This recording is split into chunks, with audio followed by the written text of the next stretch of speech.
The Voice Vista Podcast, venture by Pooja Prasoon. The Voice Vista presents Heartbeats of Healing podcast with doctors. हमारे दिल की धड़कन को जानने वाले, पहचानने वाले दिल के डॉक्टर यानी cardiologist. Chest pain, blood clot, heart attack, high blood pressure असे हृदयासंबंधित प्रॉब्लेम्स झाले की आपण आठवण करतो ती हार्ट स्पेशालिस्टची. हृदयाचे विकार, उपचार आणि काळजी याबाबत मार्गदर्शन हवंय. तुम्हाला हृदयाने तरुण आणि निरोगी राहायचंय तर मग हा एपिसोड खास तुमच्यासाठी आहे. आजच्या या भागात आपल्यासोबत असणार आहेत आंतरराष्ट्रीय ख्यातीप्राप्त प्रथितयश कार्डियोलॉजिस्ट डॉक्टर अनिरुद्ध धर्माधिकारी. तो चलो फिर आज सच में दिल की सुनते हैं. Voice vista podcast venture by Puja Prasoon मध्ये आपल्या सगळ्यांचं अगदी मनापासून स्वागत करतो मी, अर्थात राहुल ढोले.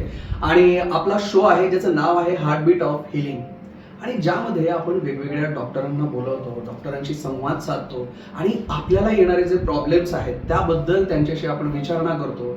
आपल्या काही शंका असतील तर त्या आपण डॉक्टरांना विचारतो. सो आज आपल्याकडं असे डॉक्टर येणार आहेत की लहानपणापासून, म्हणजे जसा तुमचा जन्म झाला असेल तसे तुम्ही गाणे ऐकतात वेगवेगळे, आणि त्या प्रत्येक गाण्यांमध्ये म्हणजे अगदी 5-6 वर्षाच्या मुलापासून ते अगदी 80-90-100 पार केलेल्या व्यक्तींपर्यंत सुद्धा जे कुठले गाणे त्यांना आवडतात वगैरे ते सगळे ना दिल से रिलेटेड होते.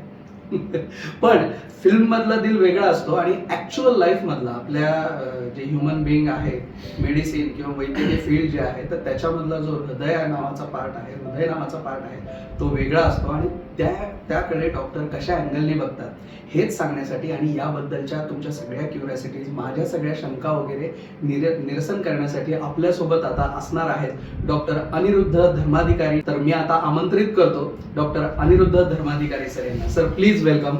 आणि खूप नमस्कार राहुल. नमस्कार. खूप मनापासून स्वागत आहे तुमचं आमच्या शो मध्ये. धन्यवाद राहुल. खूप छान वाटलं की सर आता सुरू करूयात आपण आपल्या प्रवासाला. सुरुवात अशी झाली की माझे वडील हे MBBS होते आणि ओझर नाशिक पासून जवळच आहे ते. ओझर या गावात जनरल प्रॅक्टिस करायचे.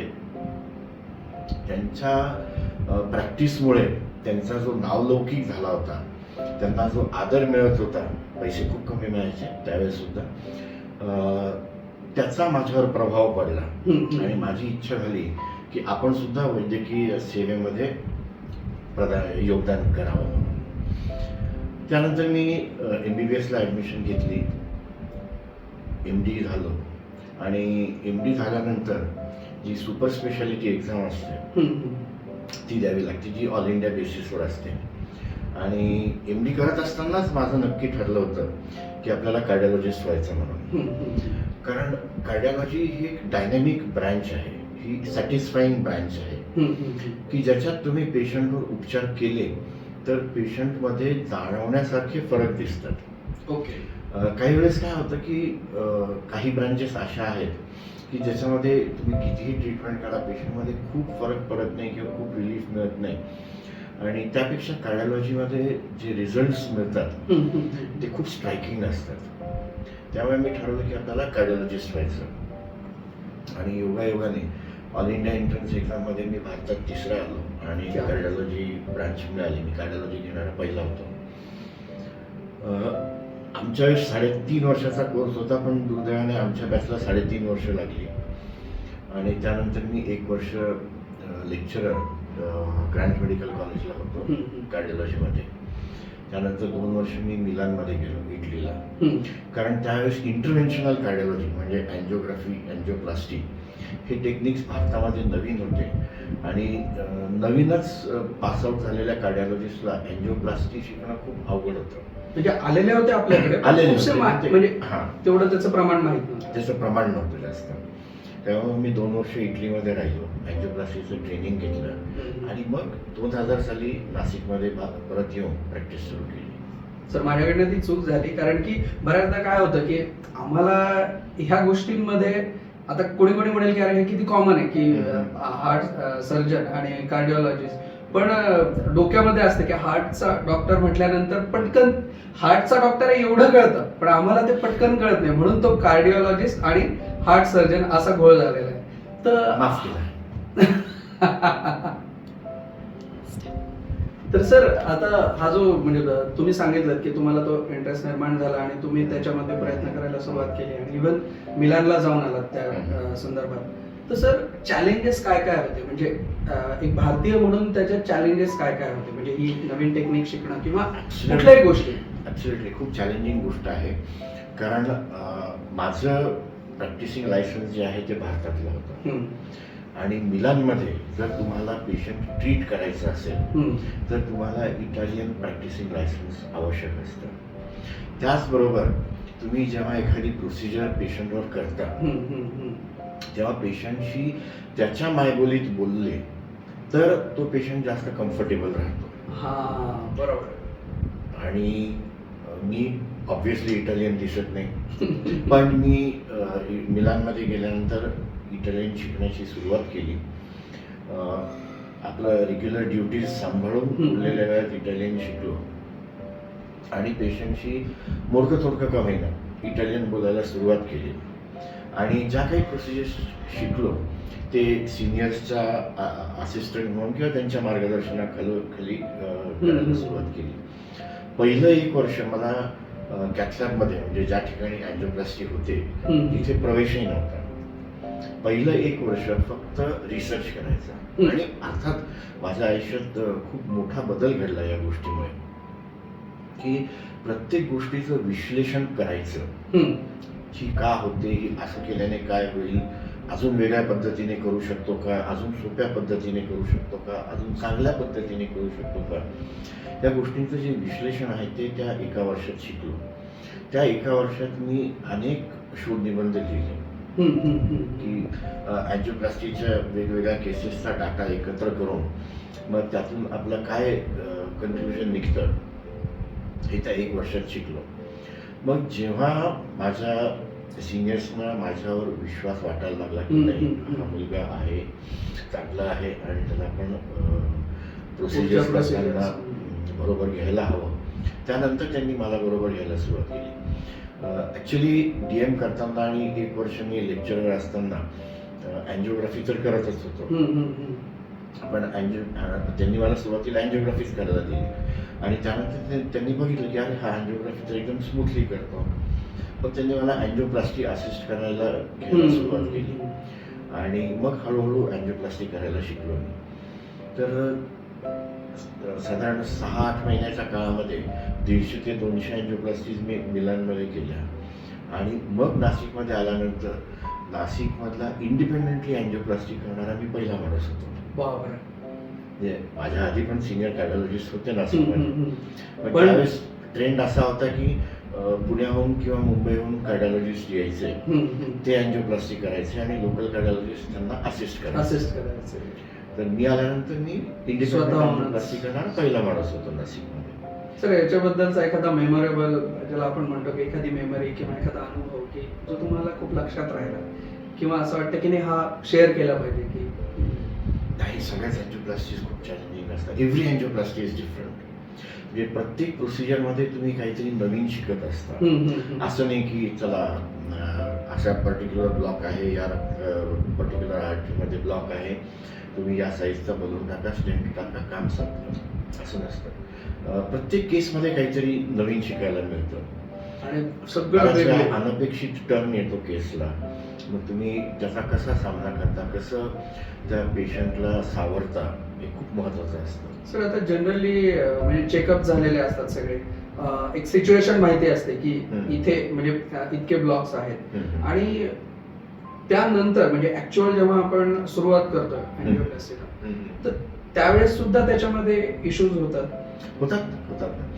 आता तुम्ही विचारलं मला मेमोरेबल प्रसंग, तर असे काही प्रसंग आहेत की मी सकाळी अँजिओग्राफी केली, ब्लॉक 90% होता. मग नातेवाईकांशी चर्चा केली, पेशंटशी चर्चा केली की आता आपल्याला अँजिओप्लास्टी करायला हवी. पेशंट तोपर्यंत कम्फर्टेबल होता. दुपारी अँजिओप्लास्टी करायचं ठरलं, टेबलवर घेतलं आणि काहीही करण्याच्या आत त्यांना चेस्ट पेन सुरू झालं. असा पहिला पेशंट मला आठवतो, त्याचं नाव घेणं योग्य नाही, बायकोमध्ये सर्व्हिसला होते ते आणि त्यांची सकाळी अँजिओग्राफी केली, ब्लॉकेज होता. दुपारी अँजिओप्लास्टी करायचं ठरलं कारण त्यांचा परवानगी लागते ती घेऊन दुपारी अँजिओप्लास्टीला घेतलं आणि टेबल ऑफ चेस्ट पेन सुरू झालं पेशंटला. चेक अँजिओग्राफी केली तर तो 90% ब्लॉक 100% झालेला.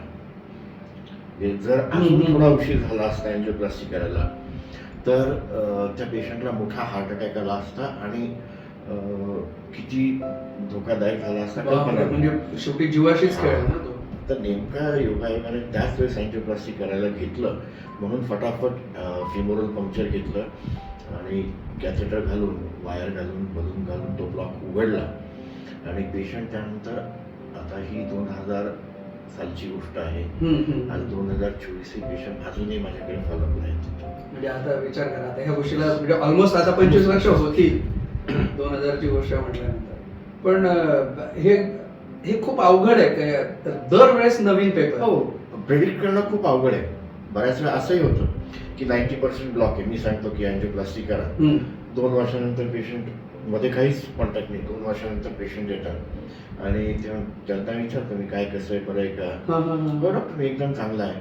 मग मी पेपर्स बघतो आणि यांना तर 90% ब्लॉक होता, आपण अँजिओप्लास्टी सांगितली, नाही मी नाही केली अँजिओप्लास्टी पण मला काही झालं नाही, असंही होतं. याचं काय रिझन असू शकेल, म्हणजे काय, हे बघ शेवटी सगळं जे काय तयार झालेलं आहे की शरीर नावाचं यंत्र आहे, त्याच्यात आपण एका लिमिट पर्यंत हस्तक्षेप करतो. म्हणजे जसं की आपल्याला माहिती आहे की विज्ञान पुढे गेलेलंच ऑब्व्हियसली, की आधी ज्या गोष्टी अजिबातच माहित नव्हत्या त्या माहिती होत आहेत, पण तरी सुद्धा आता हे म्हणजे मिराकल ह्या संदर्भातच येईल ना, किंवा आपल्याला ती गोष्ट माहित नाही की ऍक्च्युली ते कसं झालं. विज्ञानात मिराकल या शब्दाला स्थान नाही. बरोबर. काही संत भारतातले असो परदेशातले असो ते जे काही मिरॅकल्स म्हणतात, विज्ञानात मिरॅकल या शब्दाला स्थान नाही आहे. प्रत्येक गोष्टीला काही ना काही कारण असतं. हा, ते माहित नसेल हे ठीक आहे की कदाचित त्या कारणापर्यंत आपण पोहोचलो. बरोबर. आता जसं आपण पूर्वी म्हणायचो की एखादा तरुण व्यक्ती अचानक मृत्यू पावला तर त्याला कोणीतरी मूठ मारली, हो काहीतरी काळी जादू केली. मग आता कळतंय की त्या व्यक्तीला हार्ट अटॅक आला किंवा त्याला हायपरट्रॉफिक कार्डिओमायोपॅथी एक प्रकारचा हृदयाचा विकार आहे तो, त्यामुळे तो अचानक मृत्यू पावला. तर मग हार्ट अटॅक येण्याची कारणं काय आहेत ती हळूहळू कळायला लागली. की सर्वप्रथम ज्या व्यक्तींना डायबिटीस आहे त्यांच्यामध्ये हृदयविकाराचं प्रमाण जास्त आहे हे लक्षात आलं. मग लक्षात आलं की ज्या व्यक्तींना हाय ब्लड प्रेशर आहे, उच्च रक्तदाब आहे, त्यांच्यामध्ये हार्ट अटॅकचं प्रमाण जास्त आहे. ज्या व्यक्तींचं कोलेस्ट्रॉल जास्त आहे रक्तातलं त्या व्यक्तींना त्यांच्यामध्ये हार्ट अटॅक येतो. जे लोक स्मोकिंग करतात, ज्यांचं अल्कोहोल कन्झम्पशन असतं, चेन स्मोकर्स, त्यांच्यामध्ये हार्ट अटॅकचं प्रमाण असतं. जे लोक व्यायाम करत नाही नियमितपणे किंवा ज्यांचं वजन प्रमाणापेक्षा जास्त आहे त्यांच्या हृदयावर जास्त ताण पडतो आणि त्यांना हार्ट अटॅक येण्याची शक्यता वाढते. मग हळूहळू आपल्याला या गोष्टी कळायला लागल्या. मग मध्येच होमोसिस्टीन नावाचा एक अमायनो आम्ल आहे, त्याच्याबद्दल माहिती पडली की त्या होमोसिस्टीनमुळे रक्तातल्या लघुपेशींचा चिकटपणा वाढतो आणि रक्तात गुठळ्या होण्याचं प्रमाण वाढतं आणि हार्ट अटॅक येतो आणि ते अचानक होतं. त्याला सिम्पटम्स असं नाही की आधी थोडासा ब्लॉक होता, काहीतरी लक्षणं दाखवेल पेशंट असं, आणि पेशंटला आधी छाती दुखायचं चालल्यानंतर किंवा छाती भरून काहीच असं काहीच नाही आणि काही मिनिटांमध्ये रक्ताची गुठळी तयार होते, रक्तवाहिनी ब्लॉक होते आणि हार्ट अटॅक येतो. त्याच्या तीव्रतेवर अवलंबून आहे तो पेशंट जगतो की नाही. सर आता तुम्ही जे बोललात की आधी आपल्याला ह्या गोष्टी माहित नव्हत्या आणि मग त्याची कारण वेगळी समजले जायची आणि हळूहळू मग आपल्याला विज्ञान जसं जसं पुढे गेलं, शास्त्र जसं जसं पुढे गेलं तसं त्या गोष्टी आपल्याला कळत गेल्या, त्याचं आकलन होत गेलं. तर एक म्हणजे आता तुम्ही ज्यावेळेस जॉईन केलं होतं, म्हणजे तुम्ही ज्यावेळेस या फील्डमध्ये आले तर तेव्हापासून ते आतापर्यंतची जी टेक्नॉलॉजी बदलली किंवा आपण म्हणू की जसं शास्त्र प्रगत होत गेलं ह्या संदर्भातलं, तर यात काय काय टर्म्स बघितल्या तुम्ही? खूप खूप खूप बघितल्या मी. 2000 साली जेव्हा मी प्रॅक्टिस केली, इटलीमधलं ट्रेनिंग संपवून फेलोशिप संपवून, त्यावेळेस फक्त बलून आणि स्टेंट या 2 गोष्टी होत्या आणि तो स्टेंट धातूचा असायचा. ओके. मेटॅलिक स्टेंट असायचा. मग त्या धातूमध्ये बरेच प्रकार होते. सुरुवातीला स्टेनलेस स्टील होता, कोबाल्टचा आला, मग कोबाल्ट क्रोमियम म्हणून धातू मिश्रण आहे त्याचा आला, निटिनॉलचा स्टेंट आला, पण धातूचे स्टेंट होते. त्यानंतर 2003 साली बायोडिग्रेडेबल स्टेंट्स आले. अच्छा, जे हे- शरीरात विरघळून जायचे. ओके. आणि सर ते जे आधीचे होते हम्म. तर ते विरघळण्याचा तर विषयच नव्हता. नाही, म्हणजे ते- धातूचा स्टेंट आहे तो 10,000 वर्ष तसाच राहील. बापरे. तर हे शरीरात बायोडिग्रेडेबल स्टेंट जे सरासरी 1.5 ते 2 वर्षात हम्म. आपल्या रक्तामध्ये विरघळून जातात. रक्तवाहिनी ओपन राहते आणि स्टेंट नाहीसा होतो. पण म्हणजे त्याचा त्रास धोका काहीच नाही. काहीच नाही, काहीच नाही. म्हणजे लक्षात पण येणार नाही पेशंटला की असं होतं. त्याच दरम्यान ड्रग इल्युटिंग स्टेंट झाले. म्हणजे काय असतं हम्म. की स्टेंटवर एका औषधाचा थर असतो. ओके. हे औषध कुठलं असतं तर आपण कॅन्सरच्या ट्रीटमेंटसाठी जे वापरतो हम्म. की ज्याच्यामुळे पेशींचं प्रजनन आपल्याला नियंत्रणात ठेवता येतं किंवा रोखता येतं. हा. कारण ब्लॉकेज होण्याची जी कारणं आहेत त्यातलं एक प्रमुख कारण आहे की रक्तवाहिन्यांमधल्या ज्या पेशी आहेत त्याचं प्रजनन नियंत्रणाबाहेर गेलं तर मग ते त्या लुमेनवर अतिक्रमण करतात आणि ब्लॉकेज तयार होतो. बरोबर. तर त्या स्टेंटवर त्या ड्रगचं एक थर लावला, आवरण लावलं हम्म. तर पेशींचं प्रजनन आपण नियंत्रित करू शकतो. आणि जेव्हा मेटॅलिक स्टेंट्स होते तेव्हा परत ब्लॉक होण्याची शक्यता जी 25% होती ती ड्रग इल्युटिंग स्टेंट आल्यानंतर ती शक्यता केवळ 10% आली. त्याच ठिकाणी परत ब्लॉक होण्याची शक्यता. बापरे. त्यानंतर साधारण 2011 साली कटिंग बलून नावाची टेक्नॉलॉजी आली. Cutting balloon. कटिंग बलून हे काय असतं तर त्या बलूनला ब्लेडची 3 पाती असतात. तो बलून गुंडाळलेला असतो आणि त्याच्या आत ती ब्लेडची पाती असतात. म्हणजे तो बलून त्या ठिकाणी जाईपर्यंत ते पाती बाहेर येत नाही. हम्म. हम्म. आणि ज्या ठिकाणी तुम्हाला तो बलून उघडायचा असतो तो जेव्हा उघडतो तेव्हा ती पाते त्या रक्तवाहिनीतल्या आतलं कॅल्शियम फायबर हे शेव करतात. आपण दाढी करतो. बरोबर. ट्रिम करून टाकतात त्याच. याचा फायदा काय तर आधी कॅल्शियम जास्त असेल तर त्या ठिकाणी बलून उघडायचं नाही, फुटून जायचं. कारण बलून शेवटी पॉलिथिनचा असतो. आणि मग अशा पेशंट्सना आपण बायपासला पाठवायचो की अरे अँजिओग्राफीमध्ये दिसतंय की हे कॅल्शियम आहे, हा काही उघडणार नाही ब्लॉक, मग आपण याला बायपासला पाठवायचं. कटिंग बलून आल्यापासून ते प्रमाण कमी झालं की आपण ते कॅल्शियम तोडू शकतो. हा, त्यात ते पूर्ण ट्रिम करू शकतो बरोबर, आणि बरोबर. रस्ता जो आहे तो क्लिअर करू शकतो त्याच्या. बरोबर. ही एक मोठी उपलब्धी झाली. साधारण 2012 मध्ये ड्रग कोटेड बलून आला. जसं त्या आधीच्या याच्यात stent- स्टेंटवर कोटिंग हा. होतं पण तो ड्रग इल्युटिंग स्टेंट होता. इल्युटिंग याचा अर्थ काय की हम्म. बराच काळपर्यंत तो स्टेंट ते औषध रक्तामध्ये किंवा त्या पेशींमध्ये सोडत राहतं किंवा ते औषध झिरपत राहतं. याच्या उलट ड्रग कोटेड बलून मध्ये फरक काय आहे की हा बलून आपण जेवढा वेळ इन्फ्लेटेड ठेवतो हम्म. म्हणजे ब्लॉकेजच्या ठिकाणी ओपन करतो तेवढाच काळ ते ड्रग त्या पेशींच्या कॉन्टॅक्टमध्ये असतं. अच्छा. तो बलून काढून घेतला की कॉन्टॅक्ट संपतो. ओके. त्यामुळे त्याच्या डेव्हलपमेंटच्या प्रक्रियेत सुद्धा बरेच अडथळे होते की ते ड्रग इतका वेळ कसं राहणार, मग त्या बरोबर. पेशींमध्ये कसं राहणार. त्याच्यात खूप नॅनो टेक्नॉलॉजी आली आणि त्याच्यात आमूलाग्र बदल झाला आणि 30 सेकंद फक्त कॉन्टॅक्ट टाइम असतो आणि त्या 30 सेकंदात त्या बलूनवरचं ड्रग त्या पेशींमध्ये जातं बापरे. आणि आपलं काम करतं. म्हणजे ड्रग पण मिळतं, आणि- रक्तवाहिनी पण उघडते आणि त्या ठिकाणी काहीच बाकी राहत नाही. बापरे. तो जो आपण बायोडिग्रेडेबल स्टेंट विरघळून जाणारा स्टेंट म्हणतो तो तरी 1.5 ते 2 वर्ष शरीरात राहतो. इथे काहीच बाकी राहत नाही. बापरे. म्हणजे जसं आधी होतं तसं म्हणजे ते पूर्ण. त्याचा मोठो असा होता live nothing behind except the drug. सगळं खूप बारीक बारीक गोष्टी आहेत. आणि ह्या आमच्यापर्यंत आणि जनरली याची चर्चा कधीच होत नाही कारण मेडिकल फील्डच असं आहे की एक तर आपण फार तर काय म्हणतो की नाही त्यांना हार्टचा त्रास झाला आणि दवाखान्यात ऍडमिट झाले एवढी स्टोरी असते.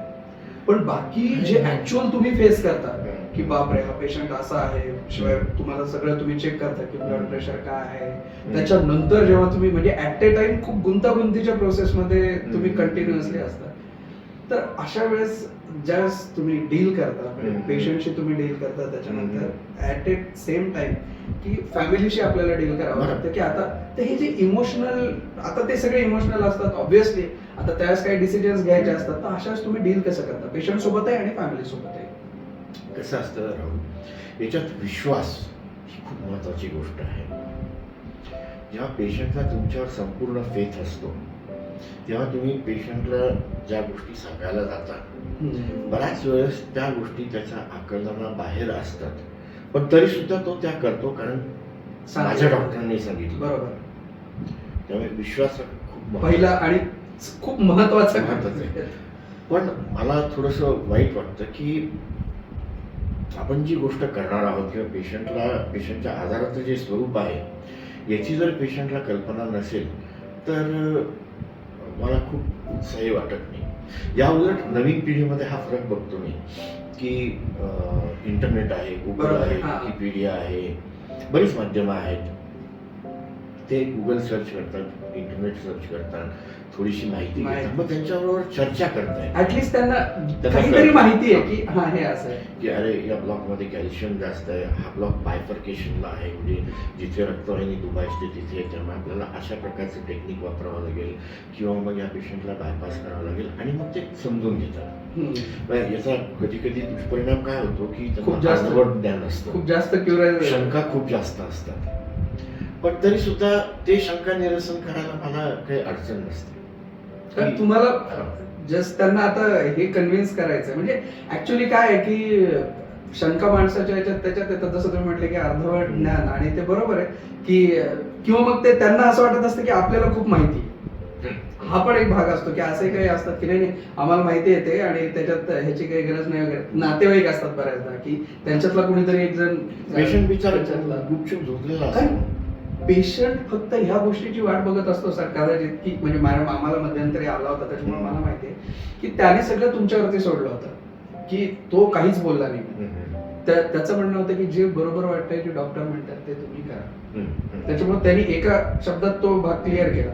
त्याच्यानंतर त्याच्यावरती ट्रीटमेंट झाली आणि सगळी ती प्रोसिजर झाली आणि आता झाले त्याला 5-7 वर्षांपेक्षा जास्त होऊन गेले आणि तो एकदम नॉर्मल सगळ्या गोष्टी आहेत. तर आता जसं तुम्ही सांगितलं की पेशंटशी तुम्हाला डील करावं लागतं, त्यांची अर्धवट इन्फॉर्मेशन असते वगैरे. तर आता तुम्हाला सुद्धा तुमच्या फील्डमध्ये सतत अपडेशन लागत असेल, तर हे अपडेट कसं करता तुम्ही? म्हणजे सतत जे कंटिन्युअसली जे चेंजेस घडतायत तुमच्या फील्डमध्ये किंवा वेगवेगळ्या केसेस कदाचित आपल्या देशात काही आहेत, इतर देशांमध्ये अरे ही अशी केस आहे किंवा अच्छा हे नवीन आलंय, तर हे याला अपडेट कसं असतं की जर्नल्स असतात, सायंटिफिक जर्नल्स असतात, ते नियमितपणे वाचणं हे खूप महत्त्वाचं असतं. त्यानंतर जी कार्डिओलॉजीवरची पुस्तकं असतात त्याच्या अपडेटेड एडिशन्स वाचणं, हा दुसरा भाग. आणि तिसरा महत्त्वाचा भाग की वेगवेगळ्या ज्या सायंटिफिक मीटिंग्स असतात त्याच्यामध्ये भाग घेणं. उदाहरणार्थ आता कार्डिओलॉजीसाठी कार्डिओलॉजी सोसायटी ऑफ इंडिया म्हणून आहे, ती समस्त कार्डिओलॉजिस्टसाठी आहे, जे इंटरव्हेन्शनिस्ट आहेत, म्हणजे जे अँजिओप्लास्टी करतात किंवा जे नॉन इंटरव्हेन्शनल कार्डिओलॉजिस्ट आहेत, म्हणजे फक्त मेडिकल ट्रीटमेंट करतात, इकोकार्डिओग्राफी आणि स्ट्रेस टेस्ट करतात. त्यातूनही आता नॅशनल इंटरव्हेन्शनल काउन्सिल म्हणून आहे की जे फक्त इंटरव्हेन्शनल कार्डिओलॉजी करतात, त्यांची कॉन्फरन्स किंवा सायंटिफिक मीटिंग होते ती नॅशनल लेवलवर होते. आणि दरवर्षी जुलै-ऑगस्टमध्ये ही मीटिंग होते. यावर्षी चेन्नईमध्ये झाली. त्या मीटिंग अटेंड करणं.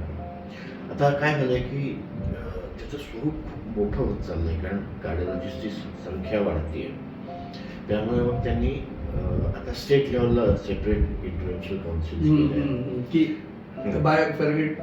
चला, आणि तेच त्या प्रत्येक स्टेट लेवलला द्यायचं की नवीन काय काय डेव्हलपमेंट झालेले आहे, नवीन टेक्निक्स, नवीन इक्विपमेंट जे आहेत त्याविषयी माहिती द्यायची. आणि हे वर्ष पहिलं आहे महाराष्ट्र इंटरव्हेन्शनल काउन्सिलचं, आणि जस्ट विषय निघाला म्हणून या महाराष्ट्र इंटरव्हेन्शनल काउन्सिलचा मी पहिला अध्यक्ष आहे. आणि त्याची मीटिंग आपण नाशिकमध्ये घेतो आहोत 30-31 ऑगस्ट आणि 1 सप्टेंबर, ज्याच्यात महाराष्ट्रातून आपल्याला 350 ते 400 कार्डिओलॉजिस्ट अपेक्षित आहेत. हे आपण पूर्ण आपल्या स्टेट पुरतं मर्यादित आहे महाराष्ट्रासाठी. अर्थात फॅकल्टी जी आहे, जे लेक्चर्स देतात ते पूर्ण देशातून आणि देशाबाहेर जे तज्ज्ञ आहेत त्यांना आपण बोलावणार. ही खूपच चांगली गोष्ट आहे, कारण आता आपल्याला ते खूप हाकेच्या अंतरावर म्हणजे कदाचित असं म्हणता येईल, कारण की पूर्ण मोठ्या लेवलवरती ते सगळ्यांना संख्या पण जास्त असेल कदाचित, म्हणूनच हा जो तुम्ही सांगितलं की स्टेट लेवल पर्यंतचा त्यांनी हे केलेला असेल. तर सर आता ह्या सगळ्या गोष्टी होत असताना एक आता हार्ट डिसीज हा भाग असा आहे की पटकन असं लक्षात येत नाही का? जसं तुम्ही मगाशी म्हटलात की चालता बोलता असेही काही आहेत की चालता बोलता एखाद्या ज्याला काही सिम्पटम्स नाहीत वगैरे त्याला सुद्धा प्रॉब्लेम होऊ शकतो. पण अशा कुठल्या गोष्टी आहेत की ज्या गोष्टींनी आपण तो जो हार्टचा जो भाग आहे, जो काय म्हणतात त्याला आजारपणाचा जो भाग आहे, तर तो टाळता येऊ शकतो? कसं आहे की मी सुरुवातीला जी 4 प्रमुख कारणं सांगितली की हृदयविकार किंवा हार्ट अटॅक येण्याची जी प्रमुख कारणं, डायबिटीस, ब्लड प्रेशर, कोलेस्ट्रॉल आणि स्मोकिंग. बरोबर. तर या गोष्टींवर लक्ष ठेवणं. एकदा तिशी ओलांडली की, कारण पूर्वी जे वाटायचं की हार्टचा प्रॉब्लेम म्हणजे 50, आता नाही. माझ्याकडे या आठवड्यात 3 मुलं 20 ते 30 या वयोगटातली आहेत. काहीच नाही. खूप दुर्दैवी गोष्ट आहे ही. हे वाढता मानसिक तणाव हे आता मुख्य कारण होत चाललंय हृदयविकाराचं. तर आपण जो प्रश्न विचारला की आपण हे कसं टाळू शकतो, तर मी नेहमी सांगतो की आपली जीवनशैली जी आहे ती आपल्या पूर्वजांसारखी करायला हवी.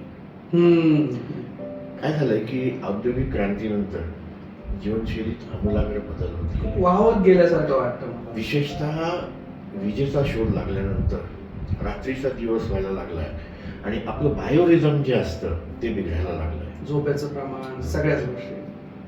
त्याचा महत्वाचा परिणाम असा झाला आहे की आपल्या ज्या बायोलॉजिकल क्लॉक प्रमाणे काही हार्मोन्स काय ठराविक वेळेला सिक्रेट होतात, काही अँटीप्लेटलेट्स ठराविक वेळेला सिक्रेट होतात, ते गणित बिघडलंय सगळं आणि त्यामुळे रक्तात गाठी होण्याचं प्रमाण वाढत चाललंय झोपेच्या अनियमिततेमुळे.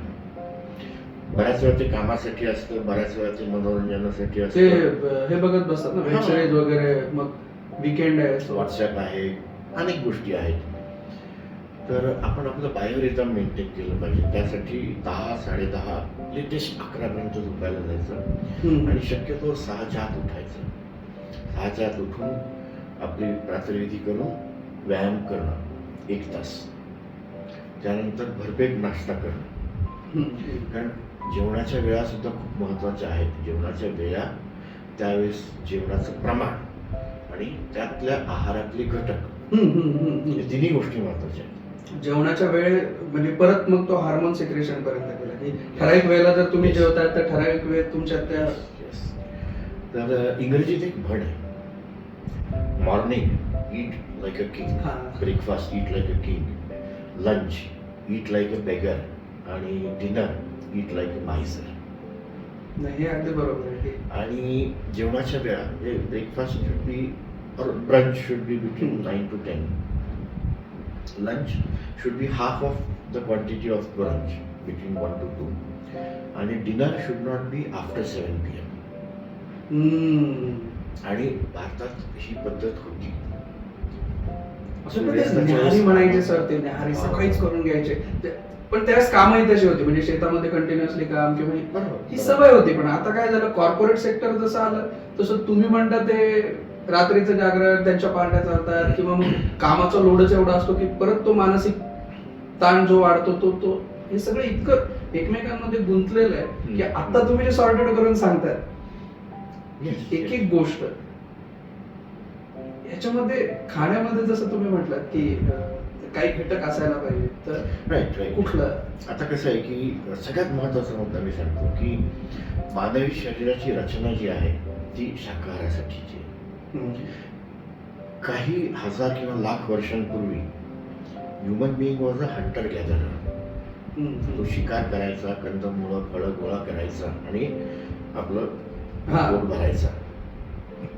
त्यावेळेसच्या मानवाच्या म्हणजे होमोसेपियन्सच्या आधी जे होमो इरेक्टस होते किंवा अजून त्याच्या आधीचे, त्यांचे दात सुळ्यासारखे होते. त्यांच्या आतड्यांची रचना वेगळी होती. तुम्हाला गंमत वाटेल की आपण ज्याला अपेंडिक्स म्हणतो एवढंच असतं. तेच विचारणार होतो की सर आता तो तर शरीराचाच भाग आहे, मग तो काढायची गरज का पडायला लागली आपल्याला, मग तो त्रास का द्यायला लागला? काही 1000 वर्षांपूर्वी त्या अपेंडिक्सच्या जागी एक वेगळं आतडं होतं. आणि जसं जसं मानवाला शेतीचा शोध लागला, कल्टिव्हेशन कडे वळाला, तसं तसं पचायला जड असे जे मांसाहार आहे तो कच्चा मांस खायचा, शिजवत पण नव्हते आणि पचवायचा. पण त्यावेळेस ती तुमच्या शरीरात तेवढी, कारण त्यांची पळणं किंवा त्या गोष्टी सुद्धा तेवढ्याच होत्या ना, शारीरिक कष्ट. तर ते आतडं हळूहळू छोटं होत गेलं आणि आजचं अपेंडिक्स बनलं. तर हे जे बदल मानवी शरीरात झालेले आहेत ते बदल फक्त शाकाहार पचवण्यासाठी उरलेले जातात. त्यामुळे मांसाहार टाळावा. बरोबर. हा एक भाग म्हणजे पचण्याचा भाग झाला, पण मांसाहारामध्ये जी चरबी असते ती आपल्या शरीराला घातक असते. त्याच्यामुळे कोलेस्ट्रॉल, ट्रायग्लिसराईडचं प्रमाण वाढतं, ब्लॉकेज होण्याची शक्यता वाढते. त्यामुळे सुद्धा मांसाहार टाळावा. तर पण मग आता बऱ्याचदा डॉक्टरच म्हणतात की थोडंसं तुम्ही अंडी खा किंवा थोडंसं तुम्ही अंडी मांसाहार आहे की नाही हा वादाचा प्रश्न. हा बरोबर आहे. पण मग आता अशा वेळेस आता काही लोक काय म्हणतो आपण त्याला, हार्डकोर नॉन व्हेजिटेरियन असतात काही, आणि काही लोक जे आहेत की ते इतके व्हेजिटेरियन आहेत की बाबा आमच्याकडे ते नाहीच होत आणि ते खातही नाही. यांचं प्रमाण सुद्धा आता खूप वाढत चाललेलं आहे की जे व्हेजिटेरियन आहेत, कारण त्यांना ते कळलं की अरे याचा फायदा पण खूप आहे, आणि दुसरी गोष्ट आहे की आपल्या शरीराला जी गोष्टी गरजेचीच नाहीये ती कशाला इनटेक करायची ना. तर अशा वेळेस ऑप्शन काहीच नाहीये. म्हणजे जे मांसाहार करतात त्यांना मांसाहार कमी करायला सांगायचं. ऍटलीस्ट जिथे आहे तिथून तुम्ही कमी करा. कमी करा. म्हणजे अगदी म्हणजे जिथे जे लोक डेली करतात सर, काही काही लोक डेली म्हणजे, तर त्यांना तर किती प्रॉब्लेम होऊ शकतील इन फ्युचर. डेफिनेटली प्रॉब्लेम होतात. आणि असं नाही अर्थात एक गोष्ट लक्षात घ्यावं की हार्ट डिसीज किंवा कॉर्नरी आर्टरी डिसीज म्हणजे हृदयाच्या रक्तवाहिन्यांचा विकार जो आहे, इट इज मल्टीफॅक्टोरियल. हा एक घटक फक्त एक गोष्टीमुळे होत नाही. जसं मी 4 गोष्टी सांगितल्या तुम्हाला, diabetes, blood pressure, cholesterol, smoking, alcohol, lack of exercise, obesity, stress, homocysteine. हे तर मी ज्या गोष्टी आपण नियंत्रणात ठेवू शकतो त्या सांगितल्या. पण ज्या गोष्टी आपल्या हातात नाहीत त्या पण आहेत. हेरिडिटी, त्याला तर आपण काहीच करू शकत नाही. तुमच्या आई-वडिलांना जर कमी वयात हार्टचा प्रॉब्लेम झाला असेल तर तुम्हाला तो होण्याची शक्यता जास्त असते. वाढतं वय, इन्क्रीजिंग एज, जे तुम्ही थांबवू शकत नाही. वाढत्या वयाबरोबर जी शरीराची झीज होते ती तुम्ही रोखू शकत नाही. आणि तिसरी गोष्ट, तुमचं लिंग, whether you are male or female. Sir मेलला जास्त येतो असं, म्हणजे जेवढं दिसतंय तेवढं, म्हणजे फिमेलचं प्रमाण खूप कमी आहे. सर याचं काय रिझन आहे? Correct observation. याचं रिझन असं आहे की स्त्रियांमध्ये इस्ट्रोजन आणि प्रोजेस्ट्रॉन हे जे हार्मोन्स असतात रजोनिवृत्तीपर्यंत, त्यामुळे त्यांना हार्ट डिसीज पासून प्रोटेक्शन मिळतं. मात्र मेनोपॉज झाला, रजोनिवृत्ती झाली की त्याचं प्रमाण कमी कमी होतं. म्हणजे 45 वर्षाची स्त्री, तिच्यामध्ये हार्ट अटॅकचं प्रमाण कमी असतं. त्या उलट पुरुषांमध्ये जास्त असतं. पण जसं जसं वय वाढत जातं अराउंड 65 दोघांमधलं प्रमाण सारखं होत जातं. ओके, तोपर्यंत ते. आणि सर हा जो भाग आहे, आता ठीक आहे आपण जेवणावरती कंट्रोल करू शकतो किंवा लाईफस्टाईल जसं तुम्ही सांगितलं की ह्या 4 गोष्टी ऍटलीस्ट तुम्ही जरी कंट्रोल केल्या तरी तुम्ही त्या टार्गेट पासून खूप लांब येऊन जाता, म्हणजे तो भाग आहे. तर आता मला सांगा की प्रिव्हेंटिव्ह ज्याला आपण म्हणतो की ठीक आहे की आपण लाईफस्टाईल वगैरे हळूहळू चेंज करतोय, किंवा काही आता खूप सारे यंगस्टर्स आहेत की ज्यांना ते कळलेले आहे, योगाकडे वळलेले आहेत ते, आणि ज्याला आपण म्हणतो की लाईफस्टाईल जे ठीक आहे आधीच्या सारखं आपण आता एक्झॅक्टली नाही करू शकत, पण ऍटलीस्ट खाण्यापिणं किंवा रात्री झोपणं वगैरे ह्या सगळ्या गोष्टींकडे ते वळलेले आहेत. सो ह्या ठिकाणी चेकअप्स जे आहेत की अर्ली चेकअप जर आपण केले, की सध्या काहीच नाहीये पण ऍटलीस्ट एक रेग्युलर चेकअप करून घ्या ना, तर त्याचा किती इम्पॉर्टन्स आहे? खूप इम्पॉर्टन्स आहे. आता सुरुवातीलाच म्हणालो की वयाच्या 30 नंतर तुम्ही तुमचं blood pressure, blood sugar, blood cholesterol या गोष्टी नियमितपणे चेक करायला हव्या. त्याचबरोबर इकोकार्डिओग्राफी आणि स्ट्रेस टेस्ट हे अगदी 30 जरी नाही तरी 35-40 नंतर 2 वर्षातून एकदा तरी करायला हवी. स्ट्रेस टेस्ट काय असतं की आपण एका ट्रेडमिल, जिममध्ये पण ट्रेडमिल असतं, आपण ट्रेडमिलवर चालतो, त्यावेळेस मग ECG रेकॉर्ड केला जातो. आता स्ट्रेस टेस्ट मधचा ECG आणि OPD मधला ECG डॉक्टरांकडचा याच्यात खूप फरक असतो. OPD मधला ECG तुम्ही झोपलेल्या स्थितीत काढला जातो, त्याच्यात बऱ्याच काही चेंजेस दिसत नाही. या उलट जेव्हा तुम्ही स्ट्रेस टेस्ट करता, एक्सरसाइज करता, त्या दरम्यान तुमचा ECG काढला तर त्याच्यात बदल येऊ शकतात.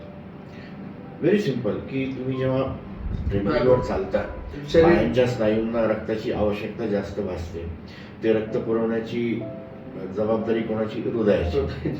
जर हृदयाचीच कार्यक्षमता नसेल, हृदयाचाच रक्त पुरवठा कमी होत असेल, तर हृदय तेवढा रक्त पुरवू शकत नाही. हृदयावर ताण पडतो आणि हृदयावर जो ताण पडतो तो ECG मध्ये दिसतो. म्हणून स्ट्रेस टेस्ट महत्वाची. म्हणजे यांनी अर्ली आपल्याला ऍटलीस्ट कळू तरी शकतं की आता ठीक To a आहे, certain सिम्पटम्स तुम्ही नाही म्हणू शकत की आता सिम्पटम्स दिसतीलच प्रत्येकात असं नाहीये.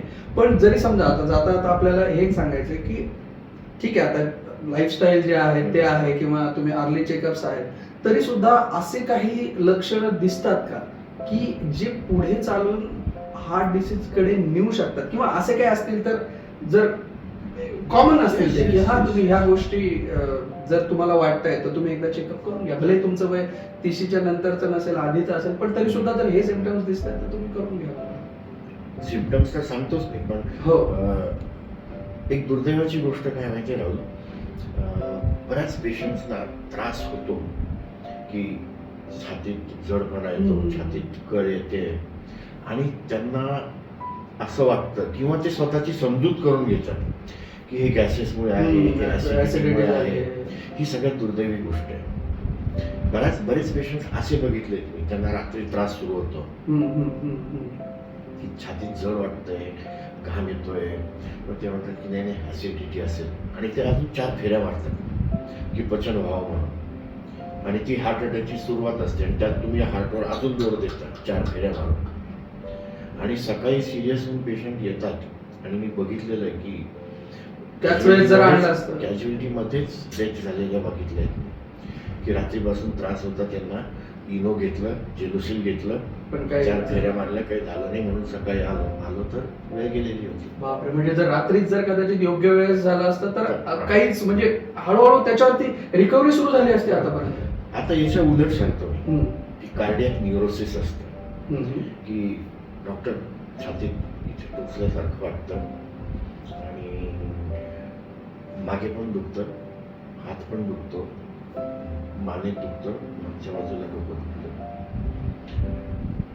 हार्टचा काहीतरी प्रॉब्लेम असणार. पण this is all related to stress. कारण हार्टचं दुखणं जे आहे किंवा हार्ट अटॅकचं किंवा हृदयाला रक्तपुरवठा कमी होत असण्याचे दुखणं जे आहे ते ऑन अन ॲव्हरेज 5 ते 15 मिनिटं चालतं. ते इतकं सतत नाही चालणार की तुम्हाला 4-8 दिवस कंटिन्यू त्रास होतो. त्याच्याबरोबर छाती भरून आल्यासारखी वाटते, छाती कोणीतरी आवळत जाईल, छातीवर दगड ठेवलाय असं वाटतं. ते दुखणं डाव्या हातात बोटांपर्यंत जातं, खांदा पाठीमागची डावी बाजू असं होतं. ते दरदरून घाम येतो, श्वास कोंडल्यासारखा वाटतो, मळमळ होते, चक्कर येते, उलटी होऊ शकते. हे हार्ट अटॅकचं किंवा हृदयाला रक्तपुरवठा पुरेसा होत नसल्याचं लक्षण आहे. बऱ्याच पेशंट्सना फक्त डाव्या बाजूचा खालचा जबडा दुखतो, चाललं 1 किलोमीटर की खालचा जबडा दुखायला लागतो किंवा गळ्यात आवळल्यासारखं वाटतं. हे सुद्धा हृदयविकाराचं लक्षण आहे. तर ह्या 2 टोकांना सोडून द्यायचं. कार्डियक न्यूरोसिस जिथे हार्टचा प्रॉब्लेम नसतो, मसल्स जे टॉप होतात, टेन्स होतात, म्हणजे मानेचे असतात, डोक्याचे जे ऑक्सिपिटल एरिया असतो, त्याच्यामुळे होणारं दुखणं वेगळं, आणि जे हार्टचं असून सुद्धा ऍसिडिटी आणि गॅसेस, बापरे, हे तर खूपच हे धोकादायक आहे. त्यामुळे या लक्षणांवर आपण लक्ष ठेवणं गरजेचं आहे. आणि जरी तुम्हाला लक्ष ठेवता येत नसेल तर जसं सरांनी सांगितलं की तुम्ही रेग्युलर चेकअप्स करा. काय एकदा जाऊन, माझं काय म्हणणं आहे, ज्या गोष्टीतला आपल्याला काही कळत नाही ना ती गोष्ट डॉक्टरांवरती सोडून द्यावी, ते त्यांचं चेकअप करतील. नाहीच काही झालं तर चांगलंच आहे. जर टेस्ट नीलच आली तर तुमचा कॉन्फिडन्स वाढेल. आणि जर समजा काही धोका जाणवतोय की डॉक्टर म्हणतात की नाही हे थोडंसं आहे, तुम्ही आता जरा व्यायाम सुरू करा किंवा वाढवा व्यायाम किंवा खाण्यात तुम्ही ह्या गोष्टी करा, तर ऍटलीस्ट त्याच्यातही आपलाच फायदा आहे. म्हणजे चितबी मेरी पडबी मेरी पण एकदा करायला काय हरकत आहे. आणि शेवटी जीवाचा प्रश्न आहे ना इथे. म्हणजे तुमच्या स्वतःच्याच नाही तर मे बी तुमच्या घरात आई असेल, वडील असेल, वाईफ असेल, भाऊ बहीण वहिनी कोणी असेल, शेवटी हा जीवाचा प्रश्न आहे. तर एक चांगलं लाईफ जगायला काय हरकत आहे. तो जीव महत्वाचा असतो, कारण कुटुंबाची जबाबदारी असते, एक्झॅक्टली जबाबदारी असते. नाही नाही नाही खूप खूप मोठी गोष्ट सांगितली सर. आणि खूप छान वाटलं की हार्टशी संबंधित इतका नाजूक विषय येतो आणि त्याच्या संदर्भात तुम्ही इतकी महत्वाची माहिती सगळ्यांना दिली की ह्या गोष्टींमुळे खूप साऱ्या लोकांच्या आयुष्यामध्ये काही का होईना आपण फरक पडेल अशी अपेक्षा ठेवू शकतो. मी असं नाही म्हणत की आता खूपच लोक करतील, कारण खूप त्यातले आळशी असतात की त्यांना आत्ता वाटेल की हा करूयात, पण नंतर काही दिवसानंतर काही वेळेनंतर ते म्हणतील की नाही ठीक आहे. पण काही नेम असे असतात की त्यांच्या डोक्यात कदाचित ही गोष्ट इतकी फिट बसेल की त्यांना माहिती की नाही हे करायलाच पाहिजे. ऍटलिस्ट तेवढं जरी आपण करू शकलो तरी आपलं आजचं हे बोलणं सफल झालं असं मी समजेल. सो खूप छान वाटलं. आता आपण बोललो आहोत डॉक्टर धर्माधिकारी सरांशी आणि सर खूप मनापासून आभार तुमचे, म्हणजे ज्याला आपण म्हणतो की हृदयापासून आभार तुमचे की तुम्ही इतकी महत्वाची माहिती दिली. सो अनिरुद्ध सरांना मी मनापासून धन्यवाद मानतो. जाता जाता मी गोष्ट सांगतो राहुल की आपल्याकडे वेळ कमी होता, अर्धा तास बोललो आपण. त्याच्यात आपण या विषयांची खूप सुपरफिशियल चर्चा केलेली आहे, पण सविस्तर असं मी एक पुस्तक लिहिलंय, जाणता हृदय हे म्हणून. जाणता हृदय म्हणून. आणि त्या पुस्तकात या सर्व गोष्टींची खूप सविस्तर माहिती दिली आहे. ते पुस्तक वाचून नक्कीच आपण आपल्या जीवनशैलीत बदल करू शकतो, बऱ्याच गोष्टींकडे लक्ष देऊ शकतो आणि आपलं आरोग्य चांगलं ठेवू शकतो. आपल्या कौटुंबिक सामाजिक जबाबदाऱ्या चांगल्या पद्धतीने पार पडू शकतो अशी मला खात्री आहे. नक्कीच. आणि जर गरज पडली तर सरांसोबत एक नवीन पॉडकास्ट घेऊन आपण परत येऊन त्याचा पुढचा पार्ट म्हणा किंवा पुढच्या विषयाशी संबंधित किंवा त्यातले जे बारीक बारीक विषय आहेत त्याशी संबंधित लवकरच आपण घेऊ. पण आता हा विषय इथे संपवतो. आणि तुम्ही आम्हाला बघत होतात, दोघांनाही बघत होतात voice vista podcast venture by Puja Prasoon मध्ये, आणि शोचं नाव होतं heart beat of healing. So आता लवकरच भेटूयात नवीन विषय घेऊन, नवीन डॉक्टरांसोबत, आणि चर्चा करूयात आपल्या आरोग्याविषयी. सो तोपर्यंत धन्यवाद. आपला दिवस शुभ असो. Thank you for tuning into the voice vista podcast. आप और भी इंटरेस्टिंग शो सुन सकते हैं thevoicevista.in पर. ये शो कॉन्सेप्चुअलाइज किया है पूजा प्रसून ने, प्रोड्यूस किया है द वॉइस विस्टा ने. गेस्ट कोऑर्डिनेशन में हमारे साथ रही सुनीता जी चौहान. डिजाइन किया है टीम क्रिएटर्स डेन ने. साथ ही एडिटिंग और प्रोडक्शन के लिए धन्यवाद टीम लर्निंग बी को. प्रोमो वॉइस दिया है राहुल ढोले ने. लाइक, फॉलो और सब्सक्राइब करना ना भूलें.